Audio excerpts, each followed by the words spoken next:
Olá pessoal, bom dia, boa tarde, boa noite. Para mim aqui é boa tarde. Mês novo, vida nova, vamos começar a falar sobre um assunto novo que é a fisiologia. O que é a fisiologia? Eu vou conversar sobre isso com vocês, vou dar um papo introdutório, a gente vai entender melhor. Mas a fisiologia basicamente tem a ver com o funcionamento interno dos seres vivos, né? E a gente vai dar uma ênfase na fisiologia humana, tá? Então vamos falar um pouquinho sobre como o nosso corpo funciona. O que isso quer dizer, como o nosso corpo funciona, né? Bom, vocês devem ter em mente que aqui dentro da gente acontece uma série de processos e o corpo ele tem que ser mantido num equilíbrio mais ou menos constante, né? Numa situação constante. E várias partes do corpo trabalham para fazer isso acontecer. Então, cada célula do corpo tem que receber oxigênio, por exemplo. Cada célula do corpo tem que receber nutrientes, por exemplo. É, a temperatura do corpo tem que se manter constante, né? As células produzem substâncias que têm que ser expelidas, têm que ir embora. Às vezes a gente ingere substâncias que têm que ser expelidas, que têm que ir embora, que não podem ficar. Tudo isso, e lógico, e tudo isso tem que ter uma integração. Uma hora uma coisa tem que estar funcionando, outra hora não. Tem uma hora que você está correndo, a circulação de sangue, de gás e nutrientes tem que ser maior, outra hora você está em repouso, não precisa ser tão grande.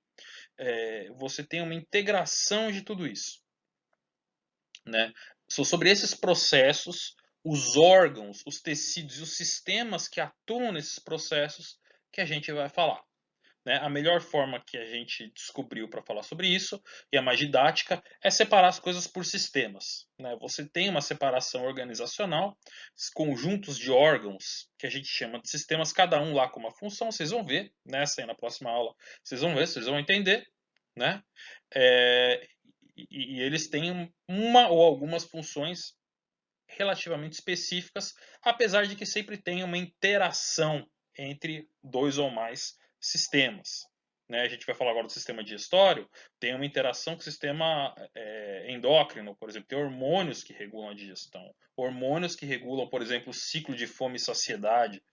Você tem o sistema nervoso que interage na digestão. Então, apesar dessas interações, a gente vai dividir porque é mais fácil para a gente. A gente tem uma limitação de tempo, a gente poderia ficar um tempo enorme falando sobre cada um desses assuntos, mas a gente não vai, porque não tem tempo, infelizmente, tá, pessoal? Então vamos lá. Primeiro assunto que a gente vai abordar é a digestão, o sistema digestivo. Vocês devem ter uma boa noção que o processo digestivo é o que acontece quando a gente come. Né? Você come, aí aquilo vai te alimentar. Tua mãe fala, tua avó fala, saco vazio não para em pé, tem que comer para crescer e ficar forte. Quando vocês eram menores, com certeza ouviram isso, ou muito provavelmente ouviram isso. Né? Tem que comer para crescer e ficar forte. Então você come, aquilo ali é de aproveitado de alguma forma, e no final sai o resto, que não foi aproveitado, né? Ali pela outra extremidade sai na forma de fezes. O sistema digestivo vai fazer isso, e o sistema digestivo, a gente vai falar daqui a pouco, é esse tubo que começa na boca, vai indo por dentro de você e termina lá no ânus, tá? O que acontece nesse processo resumidamente? Lógico, a gente vai ver passo a passo, mas o que acontece é, você come o alimento geralmente ele é formado por pedaços grandes e moléculas grandes. Então você come ali como eu comi, um peito de frango no almoço, entre outras coisas, né? Aquilo basicamente eu vou falar para vocês é proteína, né? E o meu corpo não consegue aproveitar, absorver direto essa proteína. Essa proteína não consegue passar da minha boca, do estômago e ir direto para mim. Isso tem que ser digerido. O termo digestão quer dizer quebra.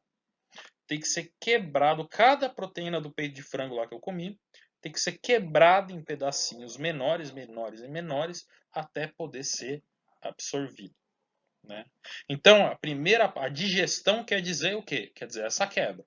Mas o sistema digestivo ou digestório, né, ele não vai só quebrar, ele vai quebrar e ele vai absorver tudo aquilo que fica no final, todos os nutrientes que podem ser aproveitados. No caso, eu quebrei as proteínas, a gente vai ver daqui a pouco aminoácidos, e eu estou aproveitando os aminoácidos do peito de frango, eu vou fazer com eles as minhas próprias proteínas, eles vão para as minhas células, eu vou me aproveitar desse alimento, entre outras coisas. Tudo bem, pessoal? Então, antes da gente começar a ver o sistema digestório e os órgãos que vão atuar e fazer cada coisa nesse sistema digestório, a gente tem que ver algumas definições primeiro. Primeiramente, os dois tipos de digestão que a gente vai apresentar no sistema digestório. Primeiro, digestão mecânica, né? Que, como o nome diz, é um processo mecânico, um processo físico, é a quebra física dos alimentos. Quem faz isso principalmente são os dentes e os movimentos musculares que vão ajudar um pouco a misturar o alimento, mas principalmente na gente, os dentes. Eles quebram, trituram e cortam o alimento. Isso também é digestão, ou isso já é digestão, né?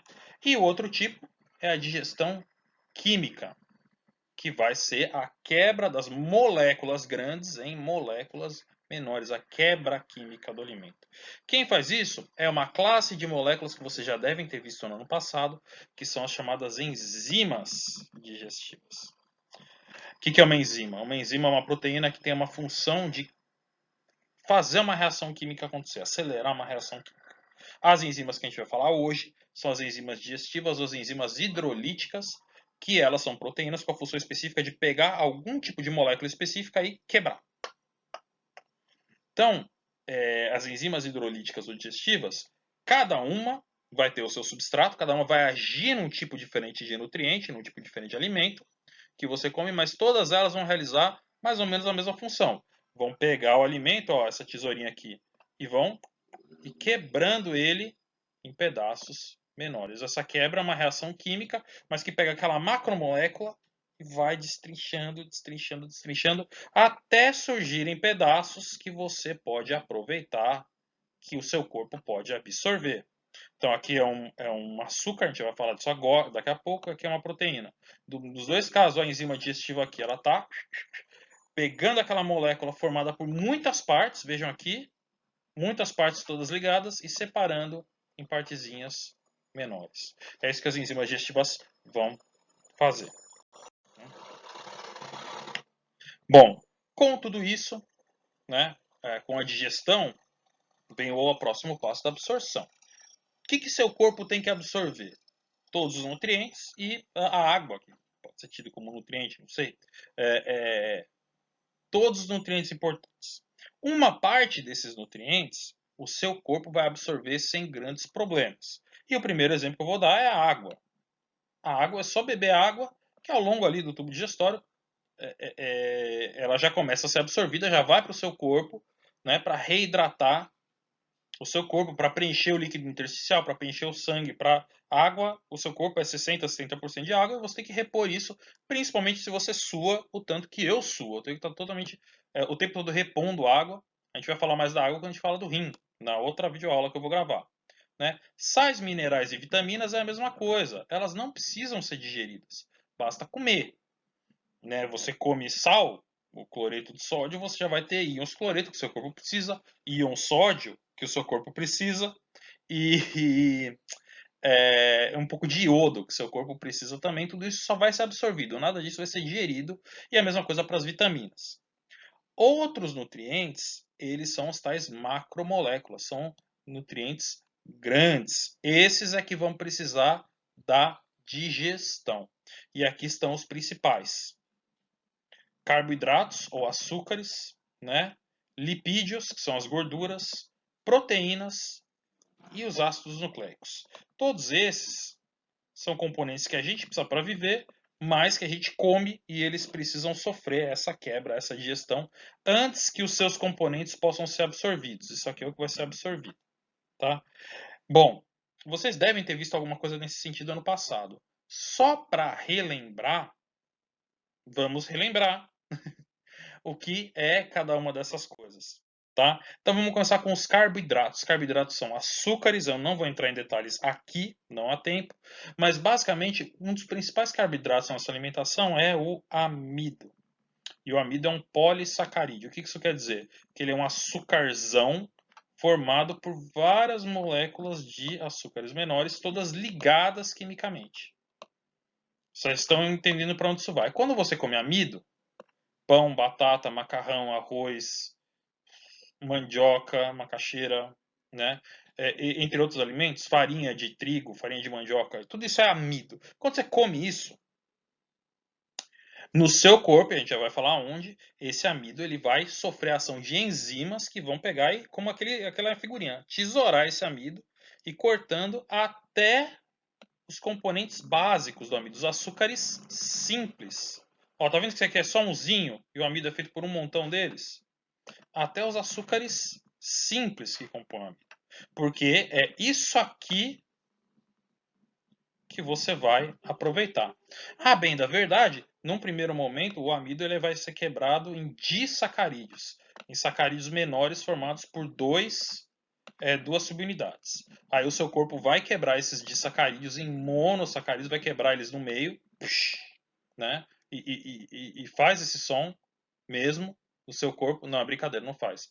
Né? Mas, vai quebrar, não faz o som, tá, pessoal? Tô inventando. E aí vão ser separados os monossacarídeos, que é isso que teu corpo vai absorver. Beleza?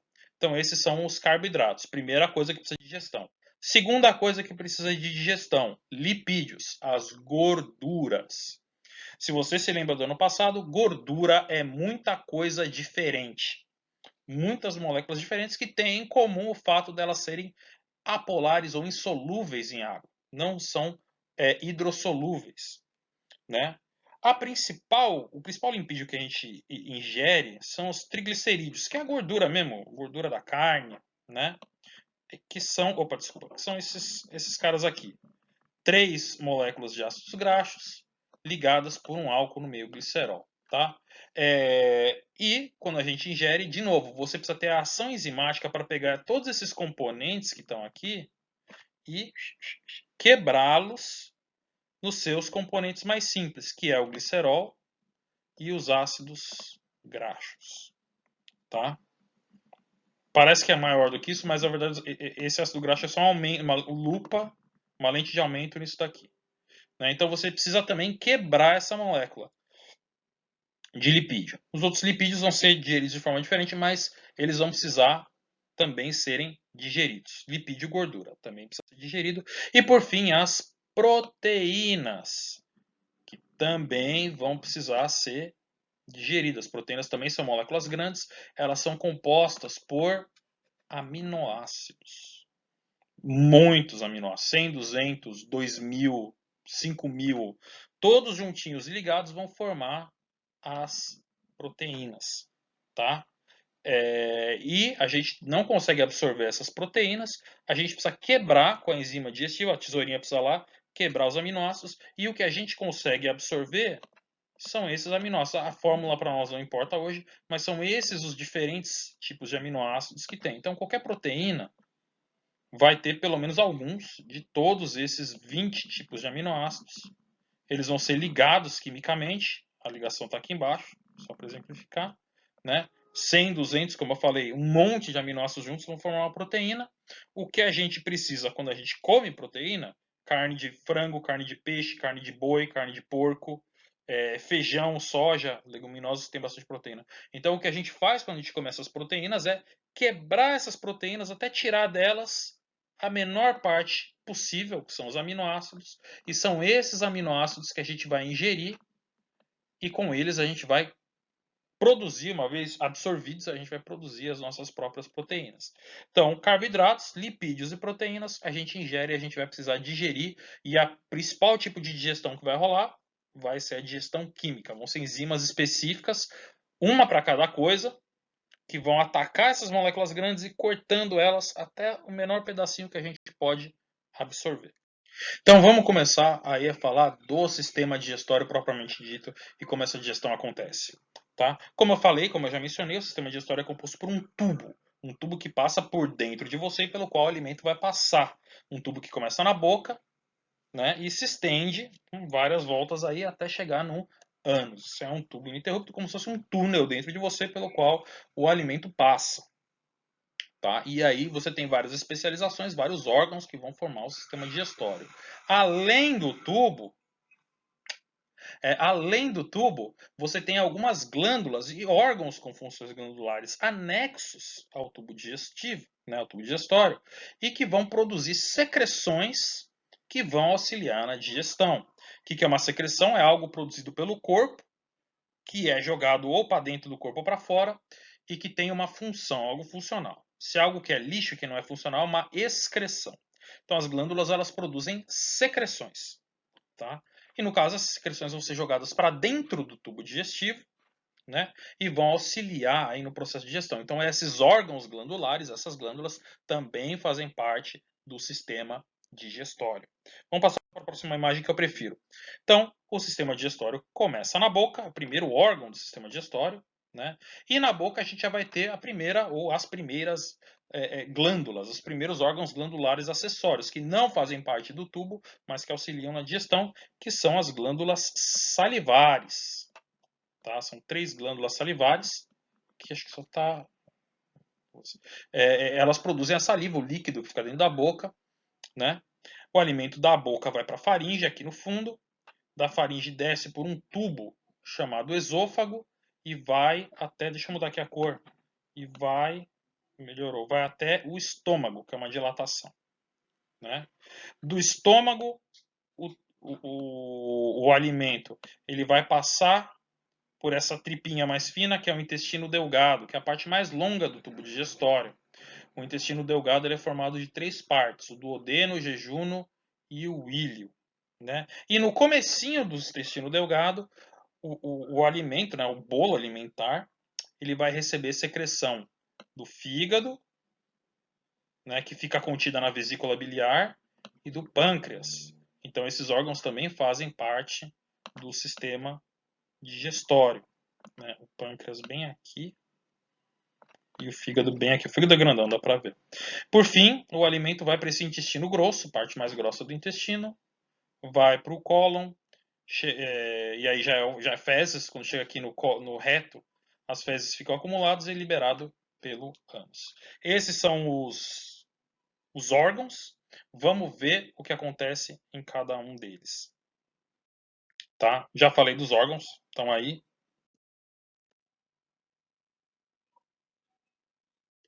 Beleza. A digestão, pessoal, então ela vai se iniciar, como a gente está vendo aí, ó, na boca. Você tem principalmente a digestão mecânica, realizada pelos dentes, né? O alimento já é reduzido a pedaços menores, a pedaços que podem ser deglutidos, mas vão acontecer outras coisas já na boca que também são importantes, ou são até mais importantes. Primeiro, umidificação do alimento pela saliva.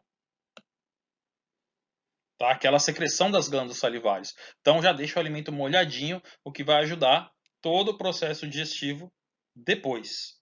E, né, além da mastigação e da umidificação do alimento, na saliva você vai ter a nossa primeira enzima digestiva.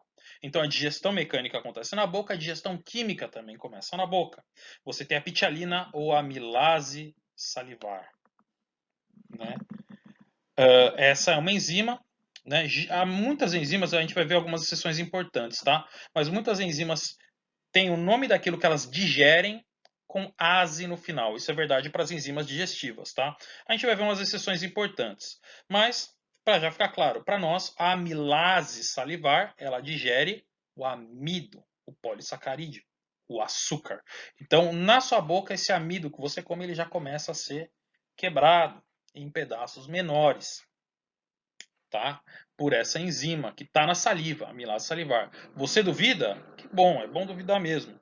Pegue um pedacinho de pão, ou alguma coisa que o valha, coloca embaixo da sua língua um tempo e esquece lá alguns minutos. Vai ficar aquela coisa macienta, coisa mole, vai ficar ruim, mas esquece lá um tempo. Deixa a amilase agir. Depois de alguns minutos, você vai perceber, quando você mexer ali no negócio mole, naquele pedaço de pão todo mole, você vai mexer, talvez perceber muito de leve um gosto docinho. É doce. Por quê? Porque o amido que você ingeriu, o pedaço de pão, ele foi quebrado e produziu um açúcar chamado maltose. O amido também é um açúcar, é um polissacarídeo, mas o amido obviamente não é doce, né? A maltose é um açúcar doce. Então, você perceber o docinho significa que a amilase da sua saliva já está funcionando. Se você continua duvidando, não duvide mais. Faremos um experimento para mostrar para vocês a ação da amilase salivar, que eu vou deixar aqui.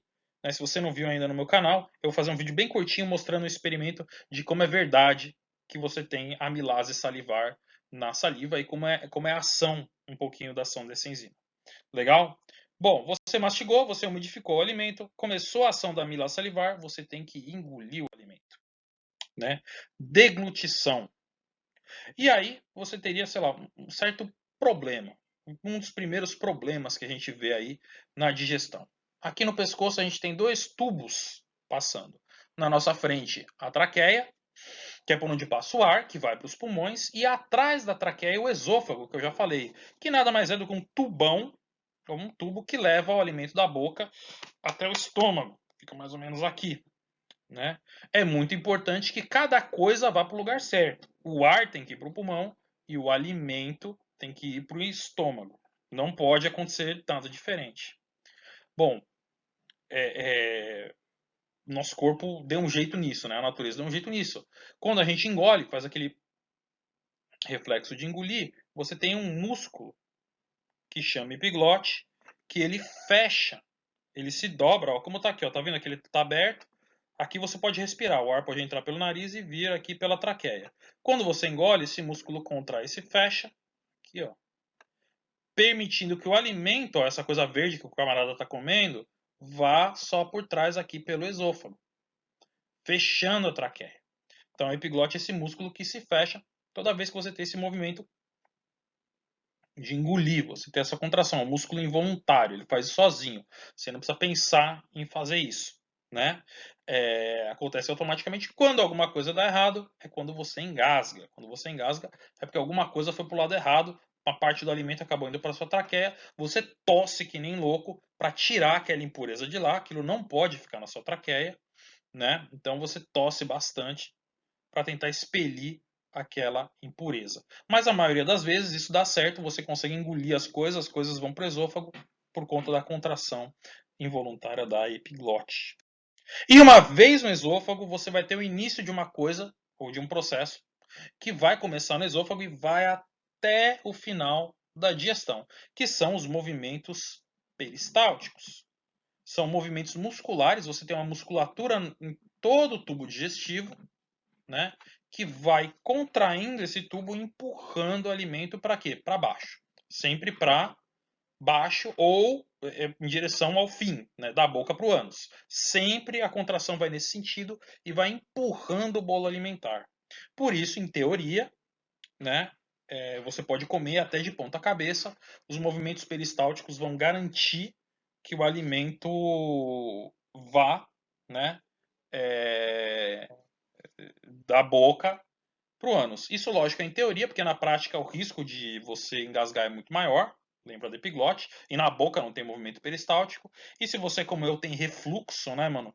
Deve ser horrível comer de ponta cabeça.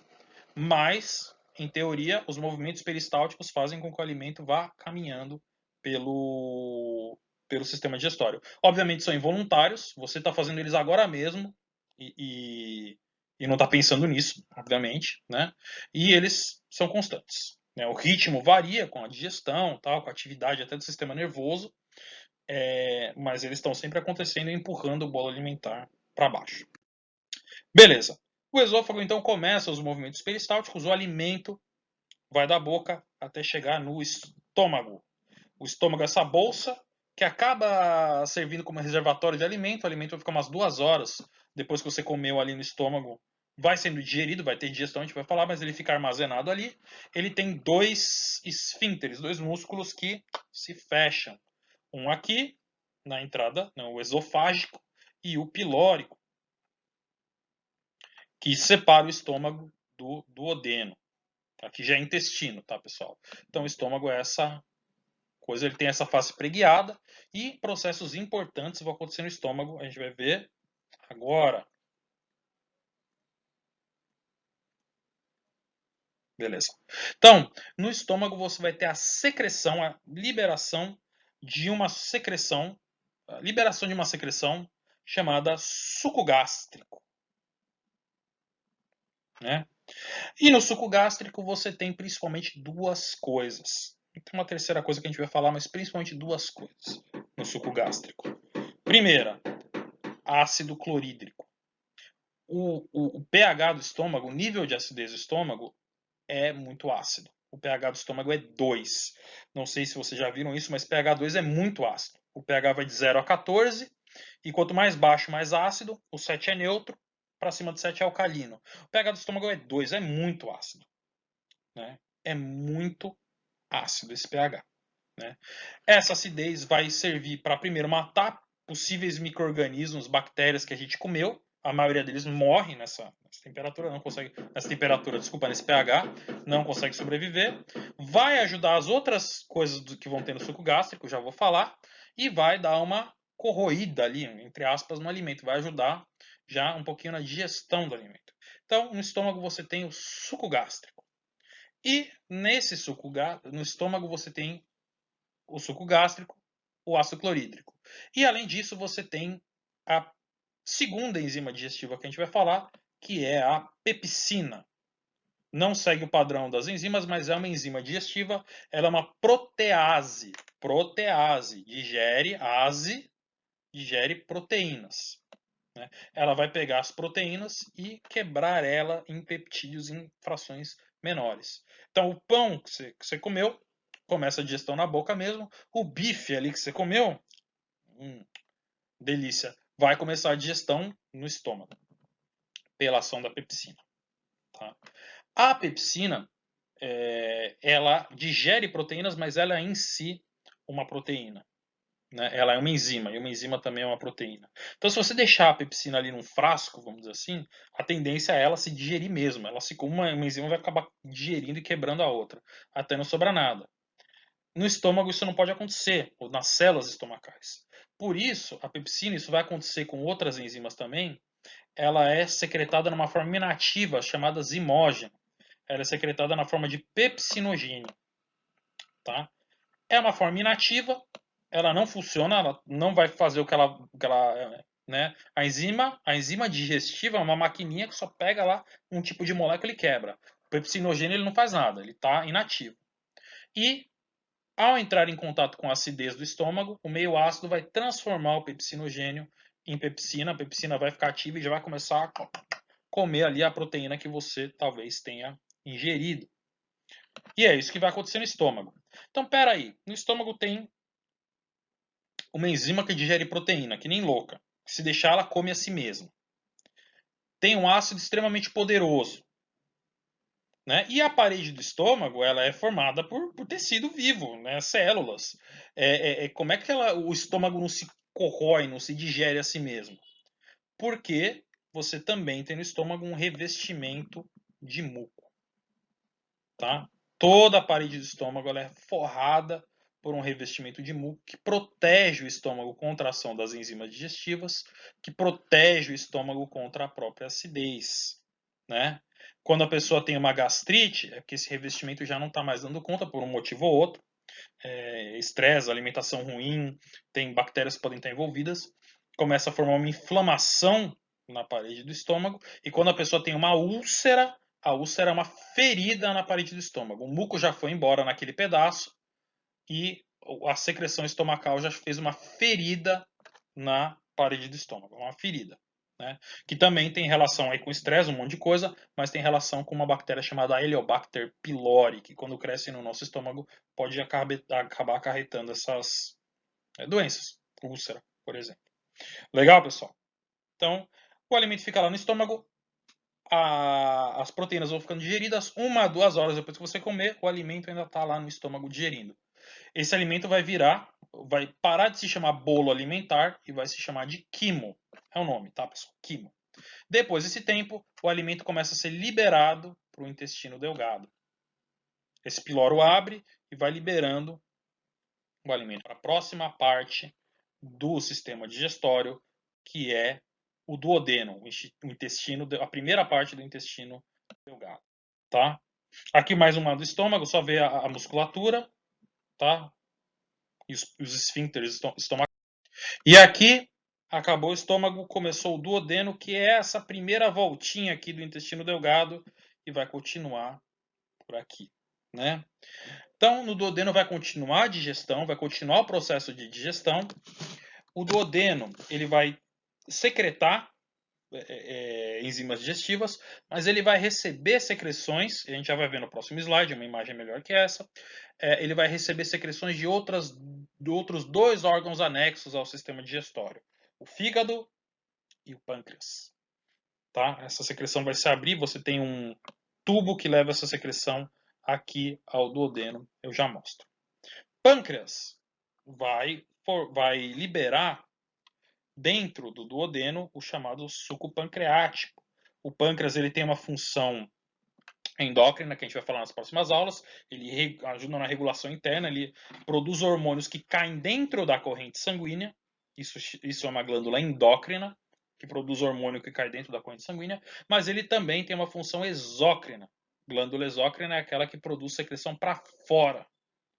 Para fora é qualquer lugar que não seja dentro da corrente sanguínea. Então, dentro do intestino delgado, conta como fora do corpo, tá?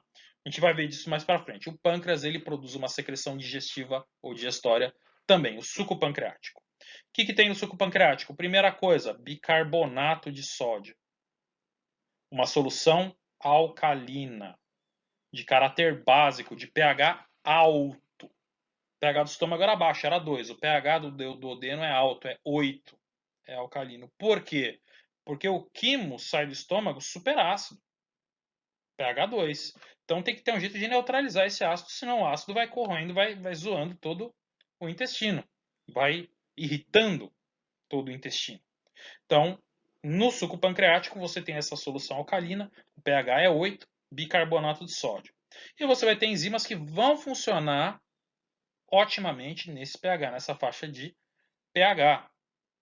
Tá? A primeira delas é a tripsina e quimiotripsina, são proteases, tá? Mesma função da pepsina. Tripsina, pepsina vão digerir as proteínas, quebrar em pedaços menores. Vão ter uma lipase. O que é lipase? Lipase digere lipídios. Lipase já é mais fácil de entender do que a tripsina e tal. Lipase. Enzimas digestivas começam o nome daquilo que ela digere, termina com ase, lipase. Vai quebrar os lipídios em pedaços menores, além de uma amilase pancreática, vai fazer mais ou menos a mesma coisa que a amilase salivar, quebrar as moléculas de amido. Então o suco pancreático vai promover a digestão de açúcares, amilase, proteínas, tripsina e lipídios, que são as lipases. Vai digerir tudo aí. Vai ter nucleases, que vão digerir o DNA, também a gente não falou muito disso. Então esse é o suco pancreático. Vai ter um montão de enzima digestiva para atacar ali o alimento, digerir legal e aumentar o pH. Além disso, vamos ver isso no próximo slide, mas eu vou falar agora, a outra secreção que vai ser recebida no duodeno é uma secreção do fígado, chamada bile. Ela é produzida pelo fígado, mas fica armazenada na vesícula biliar, né? A bile, ela tem o quê? Ela não contém enzimas digestivas. A bile não é uma secreção digestiva. A bile, ela tem a função de emulsificar o bolo alimentar. O que é emulsificar? É tornar miscível, né? Principalmente o quê? Principalmente as gorduras. Então, lembra que eu falei lá no começo? Os lipídios, as gorduras, elas são insolúveis em água. Não dá para misturar. A bile, ela vai promover essa emulsificação da gordura, tornando-as solúveis em água. Sabe o que é um emulsificante? O detergente que tu tem na cozinha é um emulsificante. Ele pega a gordura, torna a gordura solúvel em água. Por isso que quando você passa detergente na mão, a mão está engordurada, é tão fácil tirar a gordura. Se tua mão está engordurada, tá cheia ali, você pegou manteiga com a mão, pôs a mão assim na manteiga, passou na mão, você vai passar água, você não vai conseguir tirar. Você precisa passar um sabão ou um detergente que vai pegar e liberar essa gordura, tornar essa gordura solúvel em água. É isso que a bile faz, ela emulsifica as gorduras, torna as gorduras solúveis em água. A gordura estando solúvel em água, ela vai poder ser atacada pelas lipases, porque as lipases estão na água, tudo ali está acontecendo no meio o quê? No meio aquoso. Tem água ali no meio. Né? Se a gordura não se mistura com a água, você não tem a digestão dessas gorduras. Né? Então, a bile vai proporcionar a digestão dessas gorduras, não porque ela tem lipase, não porque ela tem gorduras, não porque ela tem enzimas que vão digerir as gorduras, mas porque ela tem essa substância que é a bile que promove torna as gorduras miscíveis em água. Legal? Torna possível a gordura se armazenar, se solubilizar na água. Então aqui uma figura muito melhor, né? Esse aqui é o duodeno, essa voltinha não está mostrado, mas para cá, ó, estaria o estômago. Isso que eu estou rabiscando agora seria o estômago na frente, os caras tiraram para tornar mais fácil. E aí você tem tanto o pâncreas, esse órgão aqui, que tem um duto que vai se abrir no duodeno, libera o suco pancreático. Você tem a vesícula biliar, essa coisa verdinha aqui, que também libera a bile para o mesmo duto aqui que se abre no duodeno. Tudo isso vai acontecer no duodeno. A liberação do suco pancreático, a liberação da bile, toda essa digestão acontecendo. Você tem ainda uma terceira secreção, que eu vou mencionar acontecendo aí, que é a secreção do próprio duodeno. As próprias células do duodeno liberam uma secreção com enzimas digestivas, é chamado suco entérico. O suco entérico ele vai conter enzimas que vão fazer a digestão final dos alimentos. Então o alimento já foi quebrado, mas precisa só terminar. Então ela vai conter carboidrases que vão digerir o que? Os açúcares menores. A lactase, por exemplo, que vai digerir a lactose, a maltase, que vai digerir a maltose, né? Vai ter peptidases e aminopeptidases que vão terminar de quebrar ali as proteínas. Então, o suco entérico vai promover essa digestão final dos componentes do alimento. Uma vez tendo terminado esse processo, uma vez esse alimento tenha saído do estômago indo para o duodeno, ele deixa de ser o quimo e passa a se chamar quilo. Tá? Aqui, ó, algumas enzimas do suco entérico, lactase, sacarase, maltase, digerem açúcares, peptidases, algumas lipases. Então a digestão final dos alimentos é que vai acontecer ali, para pegar aquilo que já foi digerido, já está pequenininho, só para terminar e que aquilo possa ser absorvido. No duodeno, então, tem essa ação, essa digestão, vou dizer, total dos alimentos, não é total, né, mas o final da digestão dos alimentos, para que comece o próximo passo, que vai começar ainda no intestino delgado, que é a absorção dos alimentos. No duodeno ainda tem a digestão. No jejum e no ilho, que são partes do intestino delgado, que continua lá, o intestino delgado é muito longo, vai acontecer o quê? A absorção, desculpa, dos alimentos. Aqueles nutrientes que foram digeridos vão começar a ser absorvidos e passar da luz do tubo digestivo para células entéricas e depois para a corrente sanguínea, para ser distribuído pelo corpo, para esses nutrientes irem para onde eles precisam ir. Né? Acontece que a absorção não é um negócio sempre muito fácil. Né? Você precisa de alguns mecanismos para promover essa absorção. E uma das melhores formas de promover essa absorção é aumentar a área possível de absorção. Por isso que o intestino delgado ele é a parte mais longa do intestino. Ele tem uns 3 a 5 metros. É grande. Só que ele fica enrolado aqui dentro da gente, o intestino delgado. Né? Não sei se vocês já viram aquele filme Machete, né? Tem uma parte que o cara faz uma dissecção ali, tudo muito verossímil, né? Muito realista. E aí ele tira as vísceras do cara, é o intestino. O intestino é longo mesmo. Ele fica enrolado aqui. Né? Lógico, esse filme não é muito bom. Mas essa parte da representação não está necessariamente errada. Né? Então, por isso ele é tão longo, para que você tenha um grande espaço que o alimento possa ser absorvido. Além disso, ele tem pregas e vilosidades, ele tem reentrâncias. Isso aumenta a área de absorção. Vocês conseguem entender isso? Se esse intestino ele fosse liso, ele teria uma área. Como ele tem essas reentrâncias, a área dele aumenta. Né? E mais do que isso, se você for ver de pertinho esse intestino, ele tem esses dedinhos que são chamados de vilosidades intestinais. Por quê? Porque, de novo, esses dedinhos ele aumenta a área. Imagina, esse espaço aqui, vamos pensar linearmente. Esse espaço aqui tem alguns centímetros. Se eu faço assim, eu abro o dedo e eu for passar o dedo, eu tenho que correr aqui. Qual o perímetro? Vamos dizer, qual o perímetro disso aqui? Se eu fosse desenhar, eu desenharia um traço de alguns centímetros se eu passasse pela pontinha dos meus dedos. Eu abri só um pouquinho. Se eu fosse desenhar tudo isso aqui, nesse espacinho eu poderia ter mais de 20 centímetros ou 15 centímetros, porque o lápis teria que passar por todas essas partes aqui. Percebe como aumentou, no caso aqui, o perímetro, porque é um negócio bidimensional, quase que unidimensional, mas no intestino, esses dedinhos, eles aumentam a área de absorção. A área que o alimento aqui vai estar em contato com o intestino.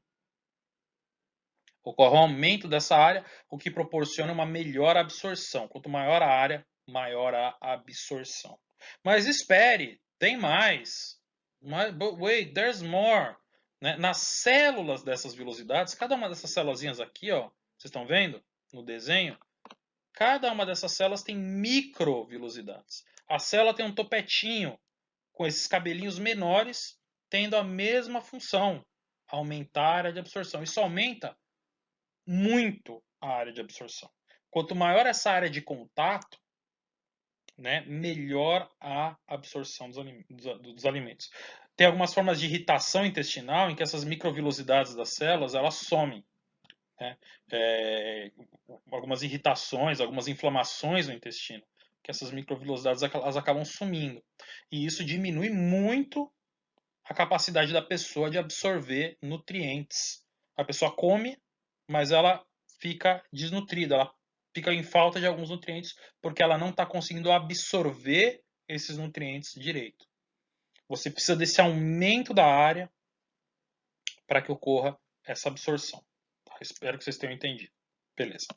Bom, aqui mais uma vez as microvelocidades, né? Você tem. E aí, lógico, a absorção ela acontece pela célula e daí o alimento já vai direto para a corrente sanguínea, ou no caso das gorduras, para os vasos linfáticos. Aí a gordura é um pouco mais difícil o caminho delas. E aí já vai para o seu corpo. O seu corpo já vai lidar com esse nutriente. A absorção dos nutrientes, vitaminas, carboidratos, proteínas e lipídios, acontece no intestino delgado. E no final das contas, você tem no final do intestino delgado, o intestino grosso, que é esse cara aqui. No intestino grosso, vai acontecer absorção também? Vai. Só que só, ou principalmente, de sais minerais e água. Já absorveu todo o resto. Falta água e faltam os sais minerais. É aí que acontece a absorção no intestino grosso. Se por algum problema, uma infecção bacteriana, o seu intestino não faz isso, ele não absorve água e sais minerais do bolo alimentar, você tem uma boa e velha famosa, né, diarreia, aquele cocô líquido, né? E é por isso que diarreia é um negócio tão perigoso, porque você não absorve a água e os sais minerais do alimento e você não absorve a água e sais minerais que foram usados em todo o processo digestivo. Você está mandando isso para fora. O grande perigo da diarreia, tem outros, mas o grande perigo é a desidratação. O camarada ir perdendo água, perdendo sais, perdendo água, perdendo sais. Isso pode ficar muito perigoso, muito rapidamente, dependendo da doença que a pessoa tem. Normalmente, no entanto, água e sais são absorvidos no intestino grosso, né? E isso é bom, isso é legal. Forma o bolo fecal, forma o cocô, as fezes, vai formando a partir da medida que esses sais, essa água vai saindo, vai formando o bolo fecal que fica armazenado no reto. No intestino grosso, a gente tem ainda um monte de bactérias. A gente já viu, lembram lá no ano passado, pessoal? A gente já viu que isso não é ruim, pode ser até bom. Essas bactérias ajudam, por exemplo, na tua produção de vitamina K, né? E essas bactérias ajudam no processo digestivo. Eventualmente, elas podem se multiplicar muito, ter algum tipo de irritação intestinal, mas normalmente elas estão lá e é legal que elas estejam lá. É a sua flora intestinal, é a sua microbiota intestinal. Final dessa história toda, toda essa história da boca até o ânus deve ter levado aí na gente no mínimo umas 12 horas, mas o tempo pode variar bastante, né? E aí depois a coisa já foi feita. O que sobrou, o que não foi aproveitado, está pronto para sair. A gente chama de fezes. Ok, pessoal. Então é isso. Esse é o processo de digestão, né? Aqui só está falando das fezes, que você tem uma grande massa bacteriana, né, nas fezes, entre elas a Escherichia coli, né, os coliformes fecais. É uma boa medida de, vamos ver, dizer assim, de se a água é limpa ou não. O pessoal vê se tem coliformes fecais, bactéria E. coli nela. Se tem coliformes fecais é porque tem uma bactéria que veio de algum cocô nessa água, então essa água está contaminada, né? Porque tem uma grande massa bacteriana nas fezes, né? Na flora intestinal, e eu já falei da importância dessa flora. Então é isso, né? O processo digestório termina a defecação, a distensão do reto e o relaxamento dos esfíncteres do ânus. Tem um esfíncter involuntário, que vai na hora que precisa, e tem um esfíncter voluntário que dá para você segurar aí um tempo, dependendo de como é que tá, de quão grave tá a situação, né? De repente você toma aí umas 3 xícaras de café e tal, enfim. E é isso, pessoal. Esse é o processo de digestão, tá? Nós teríamos mais coisas para falar, mas a aula já está um pouco extensa. Eu quero terminar ela o mais breve possível, porque a gente ainda tem que falar do outro assunto, que é excreção. Vai ter uma outra aulinha como essa de excreção, se o bom Deus assim quiser, um pouquinho mais curta, tá, pessoal? Espero que tenham gostado, espero que tenham assistido. Até mais.